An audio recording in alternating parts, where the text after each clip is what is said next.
ચલો આજે બ્રહ્માંડના કેટલાક મૂળભૂત ખ્યાલોને ફરી તાજા કરીએ. આ એક એવી સફર છે જેમાં આપણે આપણા પોતાના ઘરેથી શરૂઆત કરીશું અને પછી ધીમે ધીમે દૂર તારાઓની દુનિયા સુધી પહોંચીશું. તો સૌથી પહેલો અને મૂળભૂત સવાલ, આટલા મોટા અનંત બ્રહ્માંડમાં આપણી પૃથ્વી જીવન માટે આટલી પરફેક્ટ જગ્યા કઈ રીતે બની ગઈ? આ સવાલનો જવાબ શોધવા માટે આપણી સફરની શરૂઆત આપણા પોતાના ઘેરથી એટલે કે પૃથ્વીથી જ કરવી પડશે. ચાલો સમજીએ કે એવી કઈ ખાસિયતો છે જે પૃથ્વીને આટલી અનોખી બનાવે છે. આમ તો ઘણા કારણો છે, પણ મુખ્યત્વે 3 બાબતો પૃથ્વીને ખાસ બનાવે છે. પહેલું, અહીંનું તાપમાન. એ એકદમ બરાબર છે, ના બહુ ગરમ ના બહુ ઠંડુ.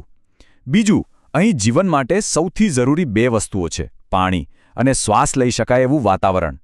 અને આ બધાનું મિશ્રણ જ પૃથ્વીને અત્યાર સુધીનો એકમાત્ર એવો ગ્રહ બનાવે છે જ્યાં જીવન ધબકે છે. ઓકે, તો પૃથ્વીની વાત થઈ. હવે ચાલો થોડું ઝૂમ આઉટ કરીએ અને આપણા સૌથી નજીકના પાડોશી, આપણા પોતાના તારા એટલે કે સૂર્ય તરફ નજર કરીએ. સૂર્ય ખાલી આકાશમાં ચમકતો એક ઘોડો નથી, એ તો પૃથ્વીનું પાવર હાઉસ છે. એના પ્રકાશથી જ વનસ્પતિ આપણને ખોરાક અને ઓક્સિજન આપે છે.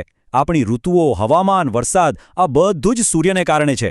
સાચા અર્થમાં એ પૃથ્વી પરના જીવનનું મુખ્ય સ્ત્રોત છે. સૂર્યનું મહત્વ કેટલું છે એ સમજવા માટે ચાલો એક નાનો પણ જરા ડરાવણો વિચાર કરીએ. ખાલી કલ્પના કરો, જો કોઈક રીતે પૃથ્વી અને સૂર્ય વચ્ચેનું જે અંતર છે એ અચાનક અડધું થઈ જાય તો શું થાય? આ વિચાર જ આપણને બતાવે છે કે આપણું અસ્તિત્વ કેટલું નાજુક છે. આનો જવાબ એક જ આંકડામાં છે, 4. હા, બસ 4. હવે આ 4નો આંકડો આટલો મહત્વનો કેમ છે?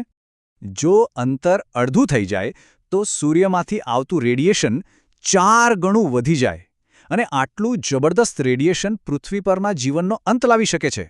આ બતાવે છે કે આપણું સ્થાન બ્રહ્માંડમાં કેટલું સચોટ અને નાજુક છે. સારું, તો હવે આપણા સૂર્ય અને પૃથ્વીથી પણ આગળ વધીએ. ચાલો રાત્રિના આકાશ તરફ નજર કરીએ. એ અસંખ્ય તારાઓ અને ગ્રહોની દુનિયાને સમજવાનો પ્રયત્ન કરીએ.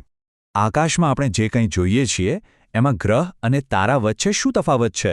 બહુ સરળ છે. તારા ટમટમે છે કારણ કે એમનો પોતાનો પ્રકાશ હોય છે, જ્યારે ગ્રહો સ્થિર દેખાય છે કારણ કે એ તો ફક્ત સૂર્યના પ્રકાશને પરાવર્તિત કરે છે.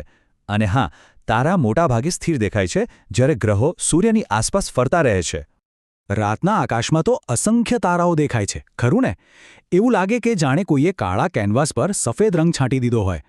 તો પછી આપણા પૂર્વજોએ આ બધા ટપકાઓમાં કોઈ અર્થ કે પેટર્ન કેવી રીતે શોધી હશે? એમણે એક બહુ જ સ્માર્ટ કામ કર્યું. એમણે તારાઓને મનમાં જોડીને અલગ અલગ આકારો બનાવ્યા. અને આ જ આકારોને આજે આપણે તારામંડળ એટલે કે કન્સ્ટલેશન્સ કહીએ છીએ. આમાં સૌથી જાણીતા છે સપ્તર્ષિ અને લઘુ સપ્તર્ષિ. અને લઘુ સપ્તર્ષિની પૂંછડીના છેડે જે તારો છે ને, એ છે ધ્રુવનો તારો. સદીઓથી મુસાફરો આ જ તારાની મદદથી રાત્રે દિશા શોધતા આવ્યા છે. એ સિવાય પણ ઘણા પ્રખ્યાત તારામંડળો છે, જેમ કે પેલો શિકારી જેવો દેખાતો ઓરાયન એટલે કે મૃગશીર્ષ, અને તેની પાસે જ રાત્રિના આકાશનો સૌથી ચમકતો તારો સિરિયસ, જે કેનિસ મેજર તારામંડળનો ભાગ છે.